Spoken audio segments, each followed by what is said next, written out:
রাহুল, কাল থেকে আমরা হ্যান্ডেল মারতে যাবো। হ্যাঁ, ওই পুকুরের ধারে। এখন শীত পড়ছে তো কিছু করতে পারছি না। চল রাহুল, চল বন্ধু, চল হ্যান্ডেলটা মেরেই আসি, গরমটা ভালোই ধরবে। চা খেতে খেতে এক হাত দিয়ে লাড়বো আর হ্যান্ডেল মেরেই যাবো বাড়া। কোথায় নিয়ে আসলি রে রাহুল বাড়া? এই তো ঘরের ভিতর, এখানে হ্যান্ডেল মারলে ঘেমে চান হয়ে যাবো বাড়া। চ বাইরের দিকে যাই। দাঁড়া বাড়া, ফুলটুসি নিয়ে এসেছি। এবার কিভাবে ঠাপাতে ঠাপাবো, বাইরে সবাই দেখে নিলে ঝামেলা করবে বাড়া। দাঁড়া, একটু আসছে। চলে এসছি আমি। তোমাদের কি দরকার তাড়াতাড়ি করে নাও, টাইম নেই। আমার ক্লায়েন্ট এখনো ব্যস্ত আছে, সবাইকে আবার টাইম দিতে হবে। এইবারে নুনুমুখো চলে এসেছে। চ বাড়া, নিয়ে যাই ঘরে বাড়া।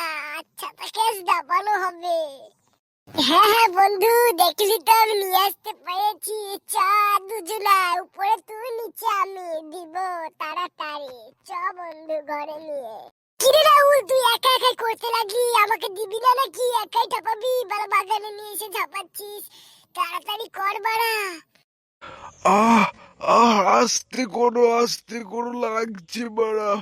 আহ আহ আস্তে আস্তে, আরেকটু করো। হ্যাঁ। আহ আহ আহ দাঁড়াও শোনা, ক্যামেরা তো শুরু হলো। তারপর তোমার কি করে মারতে হয় দেখো। তোমার আজকে দিন শেষ। আজ আমি ঢুকিয়েই যাব। লেগে গেল বাড়া। কিরে রাহুল, আচ্ছা থেকে ভালোই তো লাগছে। ড্যাব মারছি বোকাচোদা। আস্তে করে শোনা, আস্তে আস্তে। সবাই মিলে কি আমাকে আজ মেরেই ফেলবা? ভিডিওটা ভালো লাগলে সবাই লাইক কমেন্ট শেয়ার করে দিও। পারলে সাবস্ক্রাইব করে দিও। আর ফেসবুক পেজ থেকে দেখলে লাইক কমেন্ট করে দিও এবং ফলো করে দিও। ঠিক আছে, গুড বাই গাইস।